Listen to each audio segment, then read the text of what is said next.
Emisor Podcasting.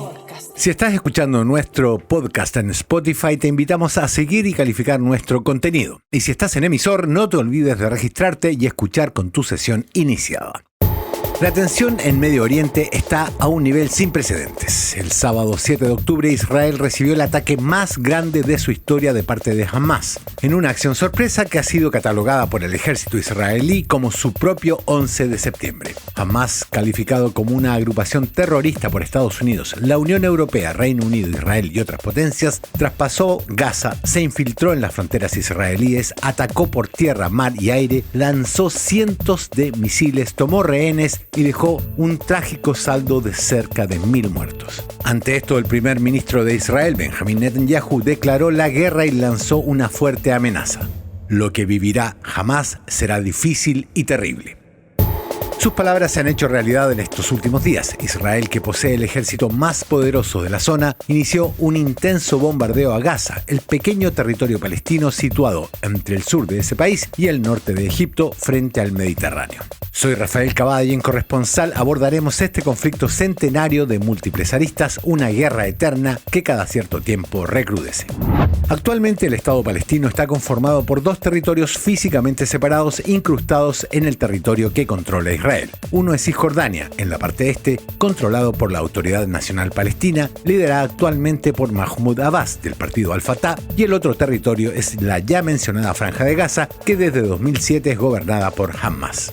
Gaza es un lugar de entre 8 y 11 kilómetros de ancho y 40 kilómetros de largo, donde viven más de 2 millones de palestinos en condiciones de miseria y hacinamiento. La franja está rodeada de un muro fronterizo construido por Israel y es vigilada de cerca por el ejército de ese país. Por esta razón, los palestinos plantean que Gaza es la prisión más grande del mundo. Además, Israel controla los alimentos, el agua y la electricidad que entra a la zona. Como esta región limita por un lado con el Mediterráneo y por el otro con el muro, para Israel es relativamente fácil ejercer bloqueos. Desde que Netanyahu llegó al poder en 2009, los ataques a Gaza, que provocan millares de muertos, y las políticas de bloqueo que dejan cada cierto tiempo a la población del lugar sin servicios básicos, son justificadas por parte de Israel por la presencia del grupo Hamas en esa zona. Esto da lugar a un verdadero círculo vicioso. El grupo Hamas, que ha prometido exterminar a Israel y que ha llevado a cabo una serie de ataques contra civiles israelíes desde su creación en 1987, ha fortalecido su existencia y ha ganado apoyo justamente por la situación en la que se encuentra Gaza.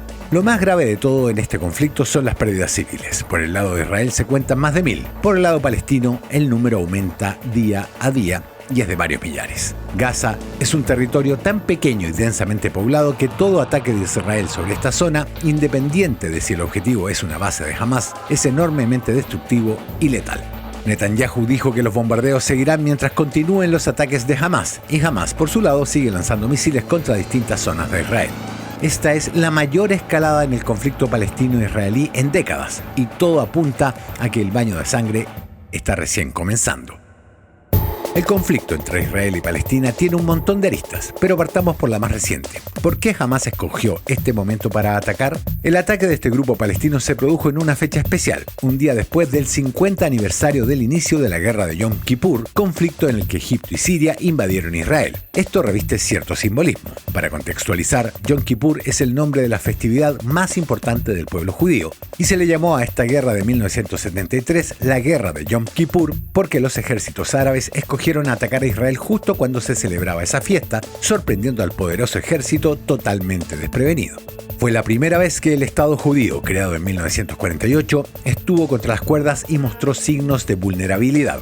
En esta oportunidad hay varios paralelismos entre los dos ataques, aunque en esta oportunidad no son dos ejércitos de dos países diferentes, sino que un grupo que representa a una facción del territorio palestino. Por eso puede hablarse de momento de un mini Yom Kippur.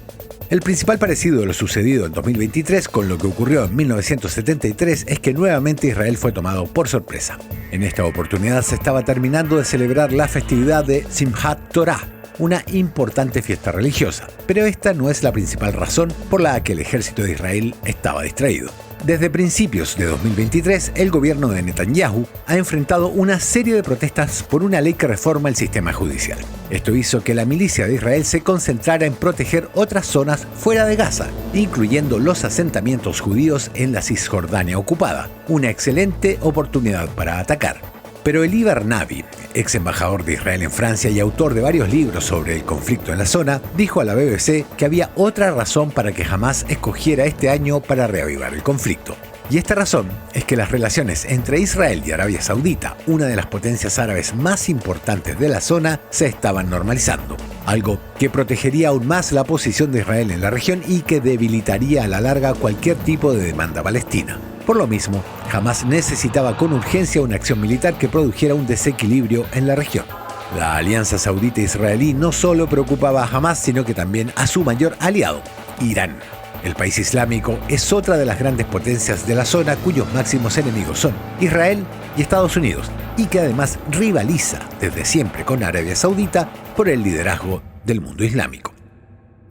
Para Irán, cualquier acción que debilite la posición de Israel es motivo de apoyo restricto. Por eso, los expertos militares creen que Irán prestó ayuda militar y apoyo logístico a Hamás para realizar estos ataques. Sin embargo, esto fue negado por la misión iraní en Naciones Unidas, que dijo: apoyamos enfáticamente y sin dudas la causa palestina, sin embargo, no estamos implicados. Pero aunque exista una serie de factores que pudieron haber ayudado a que Hamás escogiera esta fecha y tuviera éxito en su ataque contra Israel, aún no se entiende cómo fue posible que la avanzada inteligencia israelí no haya anticipado este ataque. Por eso la prensa y la opinión pública de Israel han criticado duramente a Netanyahu, a quien solo le queda responder a esta humillación con dureza. Por otra parte, la opinión pública internacional se ha dividido. Y es que aun cuando la causa palestina tiene adhesión en todo el mundo, las imágenes del ataque de Hamás han sido ampliamente difundidas por los medios de comunicación. En ellas se ven ejecuciones de rehenes con métodos que recuerdan fácilmente a las prácticas del Estado Islámico. Ante esto surge una pregunta. ¿Tienen las acciones de Hamás, cuyo nombre significa Movimiento de Resistencia Islámica, un fin yihadista y religioso más que una reivindicación territorial? Como todo lo que sucede en Medio Oriente, la respuesta no es simple. Por un lado, efectivamente, Hamás aspira a aliarse con otros grupos yihadistas como Hezbollah, que operan en las fronteras del Líbano, y a otras facciones extremistas que operan en Cisjordania, y así coordinar una guerra desde distintos frentes contra Israel. A su vez, con estos ataques, Hamás busca convertirse en líder de la resistencia a Israel y busca sustituir a Mahmoud Abbas, presidente de la Autoridad Nacional Palestina que gobierna la zona de Cisjordania. Por otro lado, resulta indesmentible que las condiciones de vida de los palestinos en Gaza han empeorado con los años, producto de los bombardeos y los bloqueos, y que en Israel crece un movimiento judío extremista que busca borrar del mapa todo vestigio islámico y palestino. Todos estos factores repletos de grises llevan a que las opiniones del mundo estén divididas.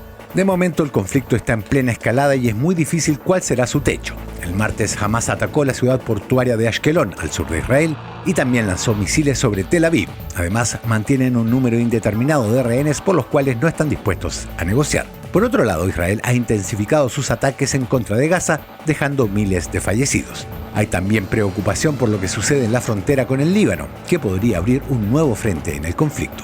Pero por sobre todo hay expectación por las decisiones que tomen otras potencias ante este conflicto. ¿Entrarán Estados Unidos e Irán a una guerra abierta? ¿Hay peligros de que haya una escalada nuclear? ¿Cómo se comportará el resto del mundo árabe? Estaremos monitoreando esta situación en los próximos episodios de Corresponsal. Soy Rafael Cavada y puedes escuchar todos los capítulos del podcast en emisorpodcasting.com y en la app de Emisor. Emisor Podcasting.